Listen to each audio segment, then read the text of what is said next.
¿Reformar o no la Constitución mexicana para alentar las inversiones en el sector energético? ¿Por qué? Tenemos el análisis. La Fundación Clinton, en el ojo de la controversia, sus finanzas y su manejo.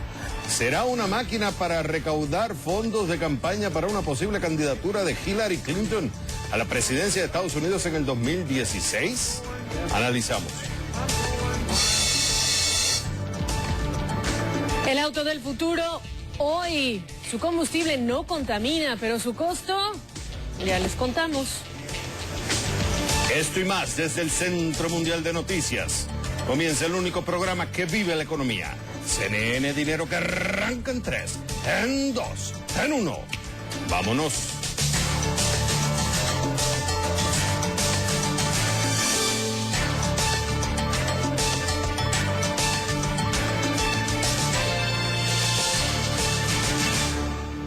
Hola, ¿qué tal? Bienvenidos a CNN Dinero. Les saludan Gabriela Frías y Xavier Servia. ¿Lista?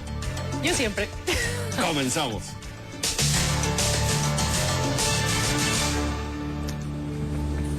La baja en los precios de las materias primas y el crecimiento económico más débil pasaron factura a empresas mineras que así lo reconocieron este martes. El grupo anglo-australiano BHP Billiton, el mayor del mundo, vio caer su utilidad neta un 30% en su año fiscal que terminó en junio, a unos 10.900 millones de dólares, cifras por debajo de lo esperado por analistas. Sus ingresos cayeron un 9% en el periodo, junto a la baja en los precios de materias primas, factor que le redujo en casi 9.000 millones de dólares su utilidad, comparada con el primer semestre de 2012. Glencore Xstrata, la cuarta mayor del mundo, reportó pérdidas en la primera mitad del año, ajustó a la baja el valor de los activos del grupo anglo-suizo Xstrata, que compró en mayo. Esa amortización fue por 7.700 millones de dólares, lo que la llevó a pérdidas por 8.920 millones, esto en el primer semestre, versus 2.280 millones de dólares en utilidades hace un año. Recordemos que su fusión combinó a la minera Xstrata con el mayor corredor de materias primas del mundo, que es Glencore International. Ambas firmas están entre varios productores que están recortando costos, vendiendo activos o reduciendo gastos ante esos menores precios de materias primas, utilidades más bajas o amortizaciones que según Bloomberg suman 60.000 millones de dólares en la industria. Vamos a Alemania. ¿Por qué? Wolfgang Schäuble, que es el ministro de Finanzas, dijo que Grecia necesita más ayuda. Es un eufemismo para decir préstamo. Pero dijo no a recortar la deuda. Eso lo dijo en un acto político a los miembros de su partido, la Unión Demócrata Cristiana, según reportó Bloomberg News. El 22 de septiembre los alemanes tendrán elecciones federales para elegir al Parlamento. También informa que el gobierno alemán es partidario de buscar otras formas para ayudar a Grecia, como bajar la tasa de interés, pero que no aceptará un recorte de la deuda griega. Y esto tiene preocupado a algunos, como el Fondo Monetario Internacional, que quiere que Europa, entre ellos Alemania, ayuden a Grecia aceptando una quita o condonación de la deuda. La deuda pública se estima que llega al 176% del Producto Interno Bruto, muy por encima del 120%, que el fondo considera insostenible. Según el Wall Street Journal, Alemania tendrá que aceptar una quita tarde o temprano. Que más dinero aumentará la deuda y que el gobierno alemán evita tocar el tema en medio de una elección. Recordemos que Grecia está inmersa en problemas económicos por años. En el 2010, Grecia recibió cerca de 100.000 millones de dólares a cambio de recortes al gasto público y reformas. En el 2012 se aumentó el paquete de rescate a 232.000 millones de dólares después de que Grecia cayera en una depresión y se cerrara el mercado de capitales para financiarse.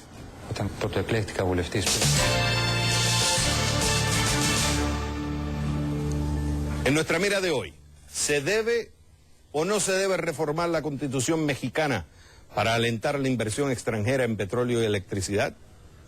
En las últimas semanas conocimos las propuestas de reforma del sector energético del gobierno y de las otras fuerzas políticas. Estamos hablando del Partido Acción Nacional y el Partido de la Revolución Democrática. Algunas de ellas contemplan la modificación de varios artículos de la Constitución, argumentando que es indispensable para atraer el interés y las inversiones necesarias al sector. El presidente de México, Enrique Peña Nieto, habla de modificar los artículos 27 y 28 de la Constitución, con la misión de lograr los contratos de utilidad compartida. El opositor Partido Acción Nacional pide cambios a la Constitución a los artículos 25, 27 y 28. Propone otorgar concesiones. Ahora, ¿qué dicen los artículos?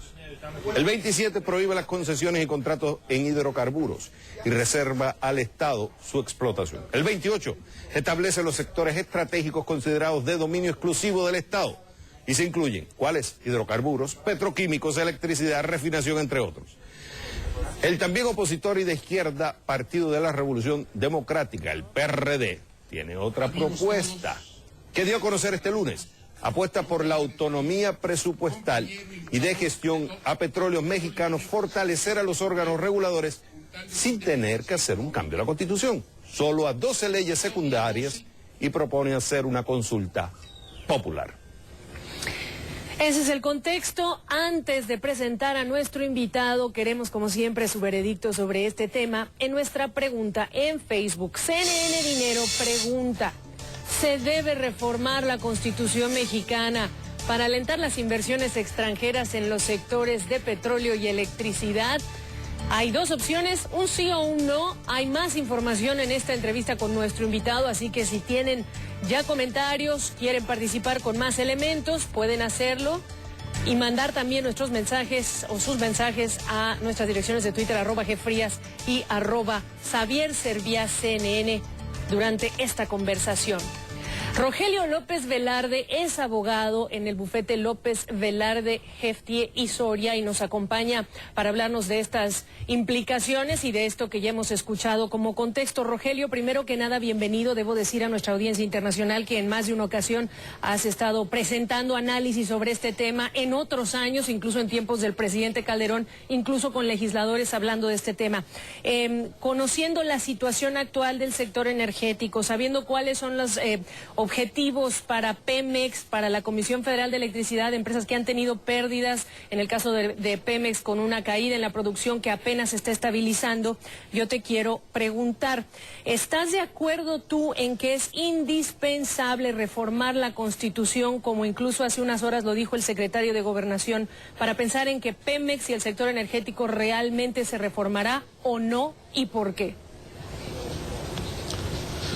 No, sí, estoy convencido que es indispensable, ¿no? Recordemos que hubo una reforma antes, en 2008, una reforma importante, fue una reforma legislativa, más de 9 leyes, hubo un avance importante, se creó la Comisión Nacional de Hidrocarburos, se hizo la Estrategia Nacional de Energía y se introdujo una serie de medidas para apoyar a Pemex, ¿no? De hecho, la reforma de 2008 se hablaba exclusivamente de fortalecer y modernizar a Pemex, pero no fue suficiente, los contratos incentivados no han probado su efectividad y su eficiencia, y las reformas a la Comisión Federal de Electricidad sí han servido, pues se requiere una reforma que blinde los cambios que han logrado en la 2008. Claramente, el modelo se ha agotado, Pemex necesita tener independencia, Pemex requiere aliarse, y no solo eso, como operador tiene que competir con otros operadores posibles y poder competir y poder maximizar las reservas que tiene prospectivas el país, o reservas 3P, ¿no? Para mí es claro que si no se reforma el 27, el 28 y quizá el 25, pero por lo menos el 27 y el 28, no podríamos avanzar. Voy a ser breve. En el 27 claramente se tiene que quitar la prohibición de que Pemex pueda hacer contratos riesgos, contratos de producción compartida, estos contratos de utilidad compartida, y también yo quisiera que fuera inclusive concesiones. Creo que la reforma del PAN está bastante buena para establecer concesiones, porque es un instrumento jurídico muy eficaz que establece pues, la voluntad del Estado dárselo a un tercero vía una licitación para ver quién puede maximizar las reservas que se tengan en el país. La vía que está tomando el PRI entendemos que es por los contratos de participación para compartir las utilidades, ¿no? López, y entonces cuando te escucho digo, bueno, y entonces sí, ¿por qué el PRD argumenta que Pemex se puede hacer una reforma energética, Pemex y el tema de la electricidad, sin tener que tocar la Constitución? Si te escucho a ti, entonces el argumento de PRD es más político que económico. No, totalmente, no es un argumento económico, no es un argumento que ayude al país, es un argumento estrictamente político que yo creo que ya está completamente rebasado. Cuando dices rebasado te refieres a que fuera de moda, ya no está justificado.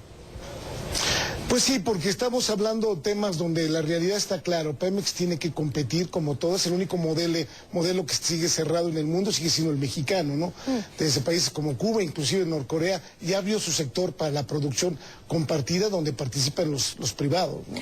Pero si tú estás diciendo que ese es un argumento más político que económico, déjame poner o incorporar el ingrediente histórico del que no escapó el gobierno al presentar su reforma, porque dice que para avanzar hacia el futuro hay que mirar hacia lo que se escribió en la Constitución y digamos que al periodo cardenista, el espíritu, y lo dice así, vamos a recuperar la letra de lo que decía ese artículo 27 en su espíritu cardenista. Hay quienes incluso ya están hablando de este argumento histórico como un factor político, y te digo más, ya lo están comparando, la doctora Denise Dresser del ITAM lo está comparando a los tiempos de Carlos Salinas de Gortari, expresidente de México, cuando se hizo una reforma del ejido, y estamos hablando de que él mencionó a Emiliano Zapata. ¿Por qué te pregunto esto? Porque entonces también el gobierno no pecó en esto de un argumento más económico que histórico o político. Sí, yo estoy de acuerdo. Yo creo que al principio, cuando yo lo escuché, pensé que estaba bien para el principio, pero verdaderamente yo creo que ya estamos enfrascando una discusión que no nos va a llevar a nada. La discusión que debemos enfrentar los congresistas es qué modelo constitucional es el que más le conviene al país. Punto. Sin ver para atrás. Sí, bueno, hay que ver para atrás para ver los antecedentes históricos. Si es verdad que Lázaro Cárdenas en la ley reglamentaria permitía contrato riesgo y contratos de producción compartida, ¿no? Eso es clarísimo. Donde verdaderamente viene el monopolio que se conoce hoy de Pemex es de López Mateos, no de Lázaro Cárdenas. Entonces, si eso era para un argumento para abrir la discusión, está bien, pero yo creo que ya nos estamos enfrascando a discutir si era Lázaro Cárdenas, cuál era su testimonio, qué era lo que pensaba. Yo creo que esa discusión se tiene que hacer a un lado, es un elemento importante como cualquier otro, pero el modelo o la discusión importante debe ser qué modelo requiere el país para poder enfrentar qué, importaciones masivas en gas, importación en gasolinas, caídas en reservas, caídas en producción, y cómo podemos hacer para precisamente aprovechar las reservas que tenemos en shale gas, en lulitas, cómo podemos hacer que incremente la producción y la exploración del país. Eso es lo que se necesita, no estar hablando del modelo de Lázaro Cárdenas, que bueno, como un antecedente para estudiar está bien, pero lo que se tiene que ver qué son los modelos que se tienen en el mundo hoy actualmente, cuáles se pueden adaptar a la idiosincrasia de la economía mexicana y cuáles nos puede utilizar, cuáles son los buenos para el país, ¿no? Lo que yo he tratado de entender y discutiendo con Gabriela antes de entrar al programa es que México necesita plata extranjera. La plata no está solo en México, la necesita afuera, la necesita de afuera. Y para que los inversionistas entren en este mercado importante, que es una inversión multimillonaria, necesitan garantías.